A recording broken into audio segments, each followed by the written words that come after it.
Very much sorry about not being here yesterday. I'm going to give you an overview of data and privacy and also make you aware of some of the potential costs involved with not looking after some of your data. So these are the questions. What is data? Who owns it?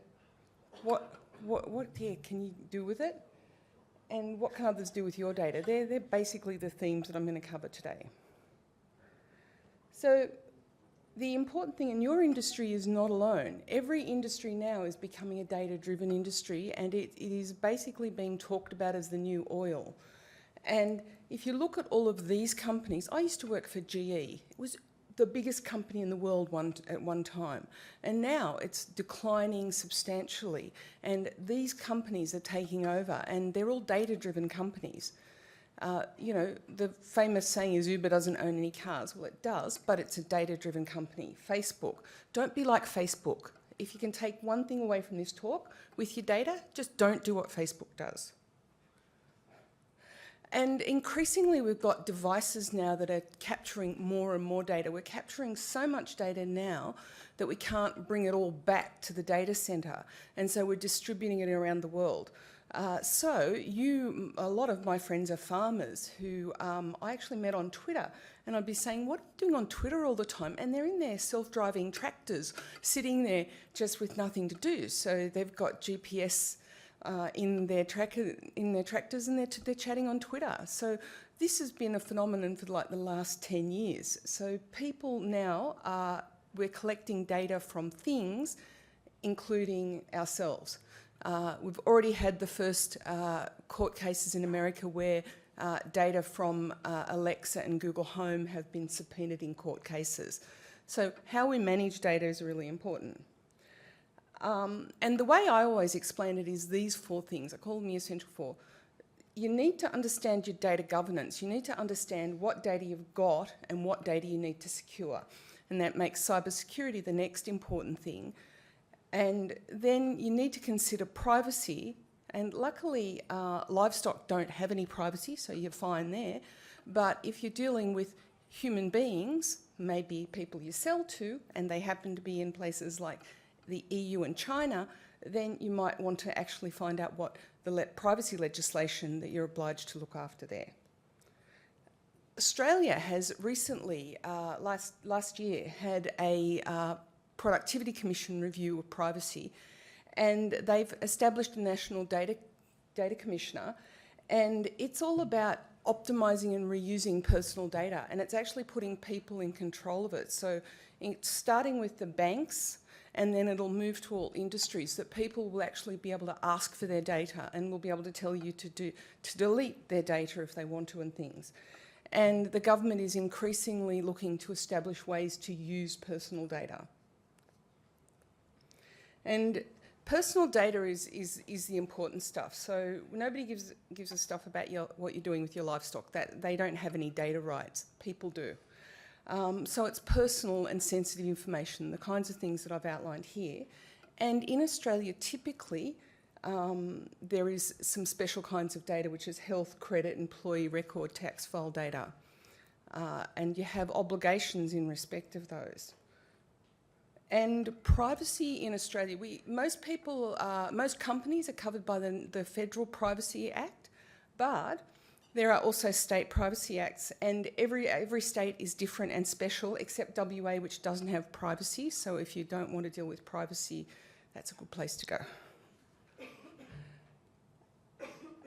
But the big change in the last couple of years is the GDPR. You might have heard people talking about it. It's kind of focused people's mind because of the size of the fines. It's up to 4% of global revenue for the year. So if you're found in breach, you can be fined quite substantial amounts of money. And the important thing to note about this is only important if you deal with EU data subjects, so people who are typically resident in the EU, but every jurisdiction is now taking this as the baseline for what they're doing. So China has just released legislation that's very similar to GDPR. Other countries are. California has just released something that's very similar to GDPR. So this has now become the model for data protection in the world. And I was at a conference in the US in August, and the US regulators they've been ignoring privacy for years. They were the Wild West of privacy. And now they finally admitted that GDPR is now the gold standard globally. So this is going to come to every jurisdiction in time. And I suspect the fines will probably be similar. The three categories that are important in Australia for privacy, for personal data, are tax file numbers, health information, and credit data. So if you're dealing with people on personal credit, this is not company credit, you'll need to look after it. But all of this is pointing to, you've got the data, it's not what you do with the data, it's how you secure it. And that's actually because we now have mandatory data breach notification. And typically companies in Australia will be subject to this. And mandatory data breach notification, you have an obligation to notify the Privacy Commissioner. You need to actually know that the breach occurred, which is actually quite hard. Even with a full cybersecurity team, it's quite challenging. And you need to actually make recommendations about how you're going to stop further breaches from happening. And just to put it in context, looking at Cathay Pacific, who had a very egregious data breach recently, they're now dealing with 27 regulators in 15 jurisdictions. So if you're a global business, this is the potential headache that you'll have if you have a data breach. So they're going to be talking to a lot of regulators for a long, long time. And what's been interesting is the way that they've dealt with this, that they obviously didn't understand the scale of the breach when they first reported it, and it's been getting worse and worse and worse over the last couple of weeks. So the regulators have got real scrutiny on them, and this is a global airline, so they have a whole cybersecurity team, and that's going to be problematic for smaller businesses. And even companies that don't have data breaches can inadvertently breach people's privacy. And Strava is an exercise tracking. It's where all the hardcore mammals, middle-aged men in lycra mostly, well, some women too. But this is a tracking act that they put on their phones, and they track their runs and their bike exercise routines. And what they discovered was that they were actually publishing it to the public internet. And so there's all of these military types. So we now know where all of the secret military bases in the world are, because all of the people that signed up to Strava actually agreed to publish their data, because there was an obscure setting that no one knew about. So even a company that didn't intend to have a privacy breach has breached the privacy of several international governments who didn't really want people to know where their bases were. So you could actually, when this happened, you could actually go onto the Strava map and look at places in Iraq and all around the world and see the routes that people ran on the bases when they were doing their exercise. It was a really major breach, and it was no one intended it. It was just an unforeseen consequence. So this is the sort of thing that can happen with your systems where you don't foresee the use that someone can put that data to. They've locked it down now, and all the military people have been sternly spoken to. This is all really important because we're all in the Internet of Things world now. At UNSW, in our business, we are putting sensors all around the place. We are thinking about how we use the data. And a few years ago, I actually did an experiment with our Wi-Fi. It was de-identified, so there was no personal information used. But I thought, let me see what I can find out from Wi-Fi, because as soon as you come onto our campus, if you're a student or a staff member, you immediately connect to Wi-Fi. And I was looking at the map, and I was like, what's in that corner of that building? And I realised that's where the loos were, the toilets.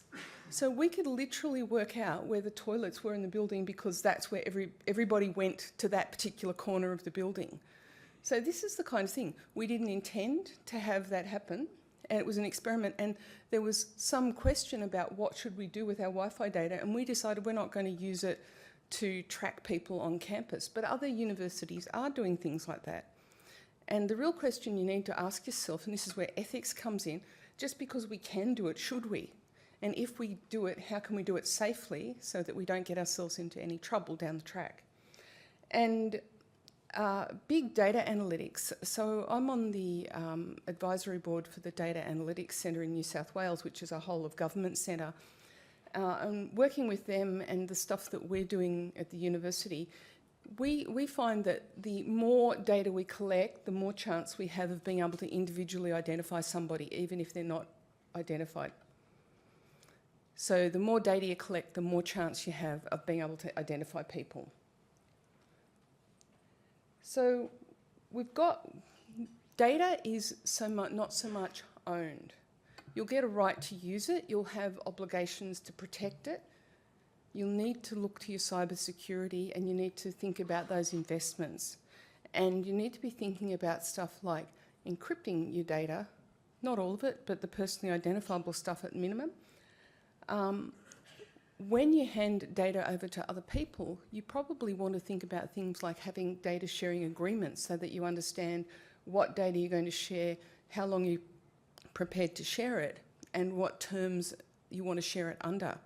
This is a practice that we've implemented at UNSW, and we explicitly make people think about what data they're going to share, either internally or externally. And we're really trying to classify all of our data so that we can work out what stuff we can put out in public, so into the open data networks, and what stuff we really need to keep secure and safe, and how we can de-identify data. And then what other people can do with your data can be governed by your data sharing agreements. But it is worth thinking about, if you are sharing data, that you still have the right to say what terms you share it on. So I hope that I've covered off some of these aspects of what is data, who owns it.